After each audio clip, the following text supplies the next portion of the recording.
Governo Lula, publicidade estatal e a Globo. O que revelam os números, os critérios oficiais e o impacto político da maior concentração de verbas da TV brasileira? Nos últimos anos, a relação entre governo federal, mídia tradicional e publicidade institucional voltou ao centro do debate político brasileiro. Em especial, os números envolvendo os repasses de verba publicitária do governo do presidente Luiz Inácio Lula da Silva ao Grupo Globo reacenderam discussões antigas, que atravessam diferentes governos, ideologias e períodos históricos. Dados oficiais mostram que, entre 2023 e 2025, nos 3 primeiros anos do terceiro mandato de Lula, o governo federal destinou aproximadamente 461,5 milhões de reais em publicidade televisiva ao Grupo Globo, valor que representa quase metade de tudo o que a administração direta gastou com propaganda na TV no período. Esses números não surgem de especulação, vazamentos ou fontes alternativas. Eles constam em registros públicos do próprio governo federal, organizados no SICOM, Sistema de Comunicação de Governo do Poder Executivo Federal, gerenciado pela Secretaria de Comunicação Social da Presidência da República, SECOM. A divulgação mais sistematizada desses dados ocorreu por meio de reportagens do site Poder 360, publicadas no fim de 2025, com valores corrigidos pela inflação, o que permite uma comparação justa entre diferentes anos e governos. A apuração foi confirmada e repercutida por diversos veículos da imprensa brasileira, incluindo portais especializados em mídia e televisão, como Notícias da TV, UOL, TV Pop, RD1 e Jornal do Brasil. Mas o que esses números realmente significam? Eles indicam favorecimento político? Seguem critérios técnicos? Representam um retorno a padrões antigos? Ou refletem apenas a força histórica da Globo no cenário audiovisual brasileiro? Para responder a essas perguntas, é preciso ir além do valor bruto e entender como funciona a publicidade estatal no Brasil, quais critérios são oficialmente adotados, como esses números se comparam com governos anteriores e quais são os impactos democráticos dessa concentração. A publicidade oficial como ferramenta de Estado. Antes de entrar nos números, é fundamental compreender o papel da publicidade governamental. Diferentemente da propaganda eleitoral, a publicidade estatal tem finalidade institucional e de utilidade pública. Ela serve para informar a população sobre campanhas de vacinação, programas sociais, direitos do cidadão, ações emergenciais, políticas públicas em execução, serviços disponíveis à sociedade. Por lei, esse tipo de publicidade não pode promover autoridades, partidos ou candidatos. Ela deve ser identificada como comunicação do governo federal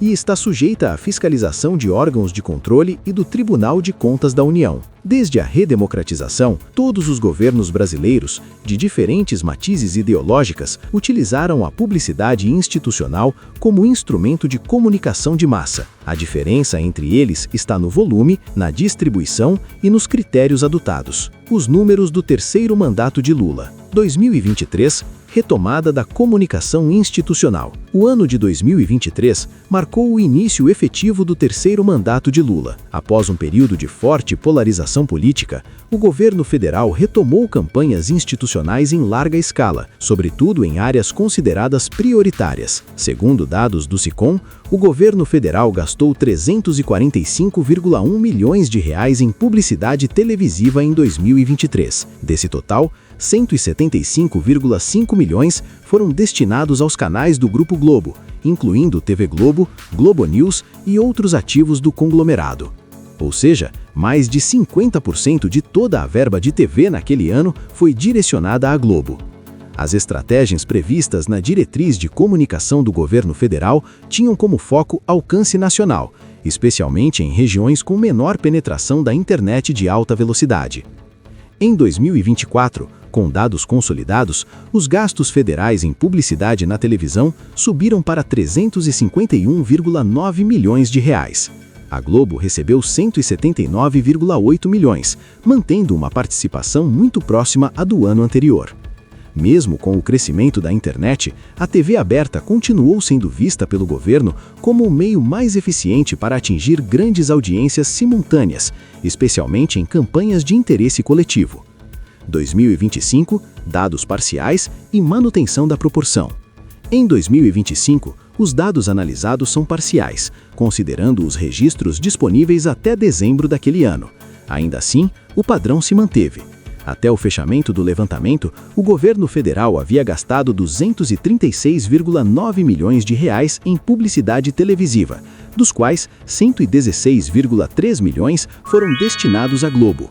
Os gastos totais com publicidade federal somaram R$ 530 milhões parcial, com destaque para a SECOM, responsável por cerca de 69% do total, e o Ministério da Saúde, com cerca de 25%, refletindo campanhas de combate à dengue, vacinação e prevenção de doenças.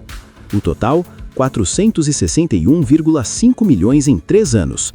Somando os valores corrigidos pela inflação de 2023, 2024 e 2025 parcial, chega-se ao montante de R$ 461,5 milhões direcionados ao Grupo Globo apenas em publicidade televisiva. Esse valor corresponde a 49,4% de todo o gasto da administração direta federal com propaganda na TV no período. Comparação com o governo Bolsonaro. Quando comparados aos 3 primeiros anos equivalentes do governo Bolsonaro, os números chamam a atenção. Entre 2019 e 2021, a Globo recebeu aproximadamente R$ 225,5 milhões em publicidade federal, já com valores corrigidos pela inflação.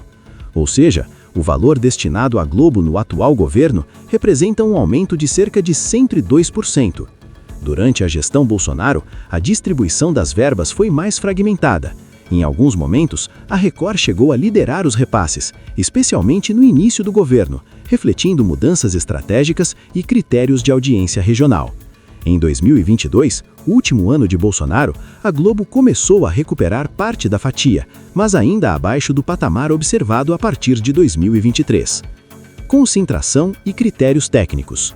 Segundo a SECOM, a distribuição da publicidade segue critérios técnicos objetivos, entre eles, audiência medida pelo Kantar Ibope, alcance geográfico, custo por ponto de audiência, perfil do público-alvo e eficiência da veiculação.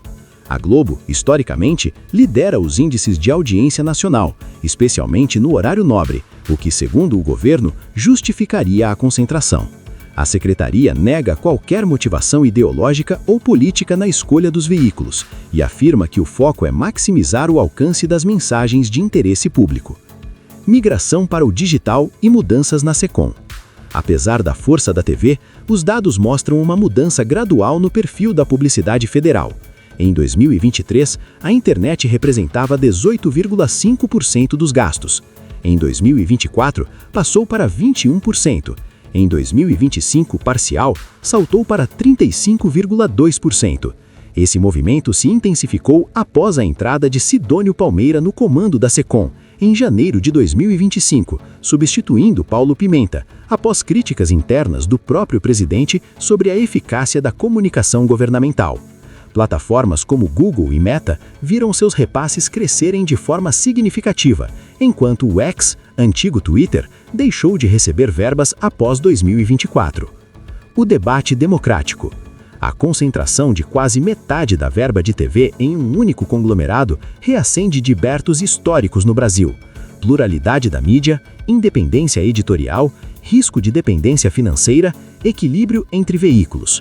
Críticos alertam que a concentração pode reduzir a diversidade de vozes no debate público. Defensores afirmam que a prioridade deve ser a eficiência da comunicação e o alcance das campanhas. Conclusão: os R$ 461,5 milhões destinados ao Grupo Globo nos primeiros anos do terceiro mandato de Lula não são um fenômeno isolado, mas parte de um padrão histórico que se repete em diferentes governos. Eles refletem a força estrutural da Globo no sistema midiático brasileiro, as prioridades comunicacionais do governo atual e a disputa permanente entre eficiência, pluralidade e poder informacional. Em um país marcado por desigualdades de acesso à informação, polarização política e transformação digital acelerada, a publicidade estatal segue sendo um dos temas mais sensíveis da democracia brasileira. E é justamente por isso que os números precisam ser analisados, debatidos e compreendidos, sem paixão, sem censura e sem distorção.